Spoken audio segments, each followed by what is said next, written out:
Hello বন্ধুরা, তোমরা কে কেমন আছো? আমি ভালোই আছি।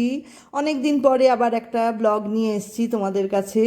এই দেখো, আমি এখন চলেছি পুরীর উদ্দেশ্যে। হ্যাঁ, পুরী, জয় জগন্নাথ পুরী, পুরীর উদ্দেশ্যে চলেছি। তো আমার সঙ্গে যাচ্ছে আমার মেজো, তার মেয়ে, নাতনি, আরেক ননদ, সব আমাকে ট্রেনে তুলতে যাচ্ছে। তো আমি যেহেতু উত্তর চব্বিশ পরগনায় থাকি, এই আমার ট্রেনটি হচ্ছে গিয়ে শালিমার থেকে, তো অনেকটাই দূর। তো সেই কারণে ওরা আমাকে তুলতে যাচ্ছে। তো বলতে ভুলে গেছি, আমরা যাচ্ছি তিন বন্ধু, যেরকম আমরা যাই। তো কারুর হাজবেন্ড যাচ্ছে না, তো সেই কারণে আমাকে এরা তুলতে যাচ্ছে, যে অনেকটা দূর। তো তো আমি যাব জগন্নাথ এক্সপ্রেসে।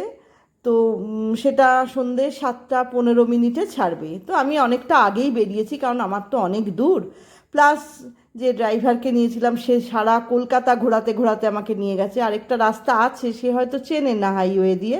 তো যাই হোক, কলকাতা, গড়ের মাঠ, অমুক তমুক, সারা কলকাতা ঘুরতে ঘুরতে গিয়ে পৌঁছবো আমরা শালিমার স্টেশন। অনেকটাই টাইম লেগেছে, আমার অনেকটা দূর থেকেই তো আসা। আমি যখন মাঝপথে, তখন আমার দুই বন্ধু ফোন করে বললো আমরা এখন বেরোচ্ছি। একজন আসবে টালিগঞ্জ থেকে, একজন হাওড়া থেকে। তো এই দেখো, দ্বিতীয় হুগলি ব্রিজ আর একটুখানি গেলেই চলে আসবে শালিমার। তো শালিমার স্টেশন আমার এই প্রথম যাওয়া। আমি আগে শালিমার স্টেশন থেকে কোনো ট্রেনে যাইনি কোথাও। তো এখন তো পুরীর বেশিরভাগ ট্রেনই দেখছি শালিমার থেকে দিয়ে দিয়েছে। এই দেখো, শালিমার স্টেশনে ঢুকছি আমি। তো আর অদ্ভুত কি দেখো, এই যে জগন্নাথ এক্সপ্রেসও ঢুকছে তখন স্টেশনে। এই দেখো, আমার পাশ দিয়ে চলেছে জগন্নাথ। কারশেড থেকে বোধহয় পরিষ্কার টরিষ্কার হয়ে এলো। এই দেখো, জগন্নাথও ঢুকছে স্টেশনে, আমিও এদিকে ঢুকছি স্টেশনে। তো যাই হোক, এখনও অনেকটা হাতে টাইম আছে। তো ভয় মানে চিন্তার কিছু নেই, ট্রেন ঢুকে যাচ্ছে মানে এই যে ভয়ের কিছু, তা না। তো এই যে স্টেশনটা বেশ সুন্দর, বেশ বড়। আগের থেকে নাকি এখন অনেক ভালো করেছে চতুর্দিকে। এই যে দেখো কি সুন্দর, বেশ দারুণ করেছে, বেশ সুন্দর লেগেছে আমার স্টেশনটা। কিন্তু বড্ড দূর আমাদের এদিক থেকে। তো আশপাশে অনেক মন্দির টন্দির আছে, বজরংবলীর মন্দির। তো আমার এই যে নাতনি দৌড়ে এসে বলছে চলো দেখতে যাব। তো চলো যাই, একটু হাতে যখন টাইমই আছে। এই যে বজরংবলীর মন্দির, রাম সীতা বজরংবলীর মন্দির, ওখানে সব মহিলারা পুজো টুজো করছে। এসব দেখে টেখে নিয়ে তারপরে এদিকে আবার মা লক্ষ্মীর মন্দির, পঞ্চমুখী হনুমান, তারপরে সত্যসাই, সব মন্দির টন্দির সুন্দর বেশ।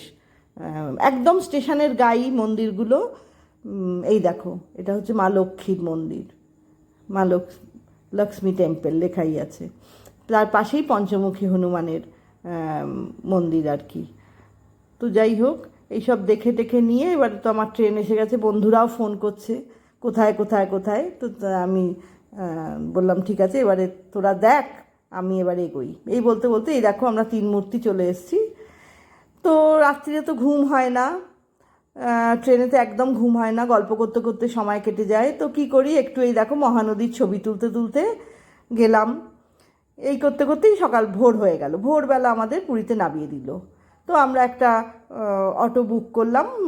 আগেই হোটেলে ফোন করে দিয়েছিলাম, তো ওরা বললো হ্যাঁ ঘর দিয়ে দেবো, চলে আসুন।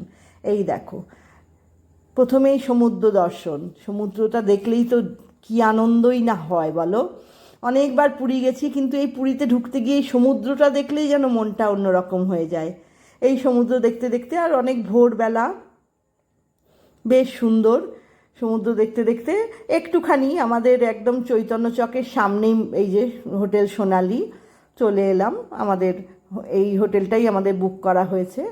তো আমাদের পণ্ডিতজিকে, পান্ডাজিকেও ফোন করা হয়েছিল। তো আমরা তো গিয়ে পৌঁছেছিলাম এমন একটা দিনেই যে আমরা দুজনে বসে এখন সেটাই আলোচনা করছি, যে আমরা তো ধুলো পায়ে তো মন্দিরে যেতে হয়, কিন্তু সেটা আর পারলাম না। কারণ রবিবার দিন আমরা পৌঁছেছি, রবিবার দিন বলছে প্রচণ্ড ভিড়, আর যেহেতু শ্রাবণ মাস, সোমবারও ভিড়। তো উনি বললেন মঙ্গলবার আসুন। তো সেই কারণে আমরা এই সামনের দৃশ্য দেখছি, কি ঢেউ দেখো, দারুণ। তো সেই কারণে মন্দিরে তো যাওয়া হলো না। তো আমরা ঠিক করলাম তাহলে সময়টা নষ্ট না করে বরঞ্চ সাইডের কিছু জায়গা আমরা দেখে নিই, কারণ মন্দিরে আজকে প্রচণ্ড ভিড়, রোববার সোমবার প্রচণ্ড ভিড়, ঢুকতেই পারবো না। তো সেই অনুযায়ী যেমন কথা তেমন কাজ, একটা অটো বুক করে আমরা চলেছি এখন এই টুকটাক সাইডের যা যা জায়গা আছে দেখার জন্য। তো প্রথমে আমরা যাব বিপত্তারিণী মন্দিরে। তিনজনে চলেছি, এটা লাইট হাউসের পাশেই, একটু এগিয়ে গেলেই, কাছেই, বেশি দূর না। তো বিপত্তারিণী মন্দিরে আমরা চলেছি এখন। ওখান থেকে তারপরে যাব আলারনাথে। এইটা হচ্ছে আমাদের আজকে ট্যুর প্রোগ্রাম, আলারনাথ মন্দিরে। তো আমি এতবার পুরী এসেছি, কোনো দিন আলারনাথ মন্দির আমি দেখিনি, এই প্রথম দেখব। তো সেই কারণে এটা ওই আমার ওই বন্ধু সোনালির জন্যই আর কি, ও এগুলো জানে আর কি আলারনাথ মন্দিরের সম্পর্কে। তো সেই জন্য তো এই করতে করতে আমরা পৌঁছে গেছি এখন এই কী নাম বলে, বিপত্তারিণী মন্দির। এই যে বিপত্তারিণী মন্দির চলে এসছে, এবার আমরা নামছি। সুন্দর মন্দির, সুন্দর, বেশ সমুদ্রের ধারে, এবং পরিষ্কার পরিচ্ছন্ন মন্দির। তো এখানে দেখলাম থাকার ব্যবস্থাও আছে। এই যে ডান দিকের এই ঘরগুলো নাকি থাকার ব্যবস্থার জন্য। কি করে বুক করতে হবে না করতে হবে তোমাদের জানিয়ে দেবো। তো এখানে এসি নন এসি সব রকম ফেসিলিটিই আছে। তো এই যে আমরা চলেছি এখন বিপত্তারিণী মা দর্শন করতে। বিপত্তারিণী মন্দিরে এই যে ঢুকছি, আর বিপত্তারিণী মার মূর্তিটা দেখলে যে কি ভালো লাগবে না, মানে অপূর্ব মূর্তি। এই দেখো কি সুন্দর মূর্তি। এদিকে মা বিপত্তারিণী আর ওইদিকে জগন্নাথ দেবের মূর্তি। এই দেখো জগন্নাথ দেব আর বিপত্তারিণী। তো এই বিপত্তারিণী মন্দিরে আমরা একটু ঘুরলাম, তারপরে একটু কথা টথা বললাম। তো কিভাবে বুক করতে হয়, কি বৃত্তান্ত সব জানলাম। ঘর আছে, এই যে দেখো, তোমরা সবাই যাদের ইচ্ছে হবে পজ করে এটার ফোন নাম্বারগুলো নিয়ে যোগাযোগ করতে পারো। জায়গাটা খুব সুন্দর, একদম সমুদ্রের ধারে, মানে মেরিন ড্রাইভের ওপরেই, একদম সুন্দর। আমার তো খুব পছন্দ হয়েছে। তো আমরা ঠিক করেছি এর পরের বার আবার যদি কোনো দিন আসি এখানে একবার উঠবো। দেখো ঘরগুলো দেখে মনে হচ্ছে তো খুবই সুন্দর। জায়গাটা দেখো, সামনে সমুদ্র, ওই দেখো দূরে ওই সামনে সমুদ্র।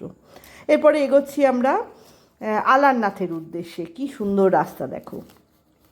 আচ্ছা, আলারনাথে যাওয়ার আগে আলারনাথ সম্পর্কে একটুখানি বলে নিই। আলারনাথ হচ্ছে গিয়ে উড়িষ্যার পুরী থেকে 23 কিলোমিটার দূরে ব্রহ্মপুরে অবস্থিত এই আলারনাথ মন্দির। আচ্ছা, এই আলারনাথ মন্দির কিন্তু 8ম শতাব্দীর মন্দির, আর জগন্নাথ দেবের পুরীর মন্দির হলো 10ম শতাব্দীর মন্দির, বুঝলে।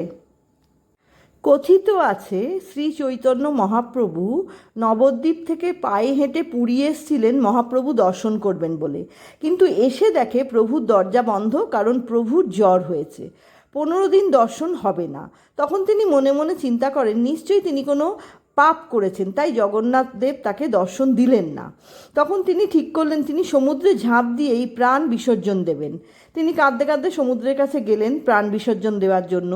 তখন তিনি জগন্নাথ দেবের আকাশবাণী শুনলেন যে, চৈতন্য, তুমি আমার পরম ভক্ত, তুমি এখানে আমার দর্শন পাবে না, তুমি চলে যাও, পশ্চিমে 4 ক্রোশ দূরে যে ব্রহ্মগিরি নামে যে স্থান আছে সেখানে আমি চতুর্ভুজ নারায়ণ রূপে ভক্তদের দর্শন দেব। তুমি আমার চতুর্ভুজ রূপ দর্শন করো, তাহলেই 365 দিনের জগন্নাথ দর্শনের ফল পাবে। তখন তিনি এই আলারনাথে আসেন এবং সামনে একটা পাথর পড়েছিল, সেখানে তিনি 108 বার সাষ্টাঙ্গে প্রণাম করেন। এই হচ্ছে ছোট্ট করে বললাম আলারনাথের গল্প। হ্যাঁ, এইবারে এই আলারনাথে অন্যান্য বছরের অন্যান্য সময় সেরকম ভিড় না হলেও যখন জগন্নাথ দেবের স্নানযাত্রার পরে যে 15টা দিন, কিন্তু এখানে ভিড় একদম উপচে পড়ে। কারণ স্নানযাত্রার পরের 15 দিন জগন্নাথ দেব আলারনাথ রূপে ভক্তদের দেখা দেন। তাই জগন্নাথ মন্দিরের ভক্তরা এই 23 কিলোমিটার দূরে এই আলারনাথ মন্দিরে আসে দর্শন করে পুজো দিতে। এই হচ্ছে আলারনাথের মানে কথিত গল্প, ঘটনা। আরও আছে অনেক কিছুই। তো আলারনাথ দর্শন হয়ে এবারে আমরা চলে এলাম। এবারে তো সারা রাত্রির জায়গা, বুঝতেই পারছো। তো আমরা লাঞ্চ করব বলে একটা হোটেলে খোঁজ করছি, যে ঠিক করেছি লাঞ্চ করে একটু রেস্ট নিতেই হবে, কারণ সারা রাত্রির জায়গা। তো সেই অনুযায়ী আমরা একটা সুন্দর হোটেল খুঁজে বার করেছি। মানে খাবার হোটেল। আর আমরা এমন সময় গিয়েছি, সেই সময় আমরাই প্রথম, যার জন্য ভাত ডাল তরকারি মাছ সব গরম, দারুণ খেতে লেগেছে, বুঝলে? তো চলো আমরা খাই, খেয়ে একটু ঘুমিয়ে রেস্ট নিই, আবার এটা কন্টিনিউ হবে, পরে আসছি আরও কোথায় কোথায় গেলাম। ভালো লাগলে একটা লাইক করো, কমেন্টস করো, শেয়ার করো এবং অবশ্যই সাবস্ক্রাইব করে পাশে থেকো। এই যে আমাদের ভাত ডাল তরকারি এসছে, আমরা এখন ভাবছি কতক্ষণে খেয়ে একটু শোবো, এই হচ্ছে আমাদের চিন্তাধারা। তো চলো আজকের মতো এইটুকুই রাখলাম, টাটা। আবার দেখা হবে পরের ব্লগে, কোথায় কোথায় পুরীতে গেলাম সবই তোমাদের সঙ্গে শেয়ার করব। তো চলো টাটা।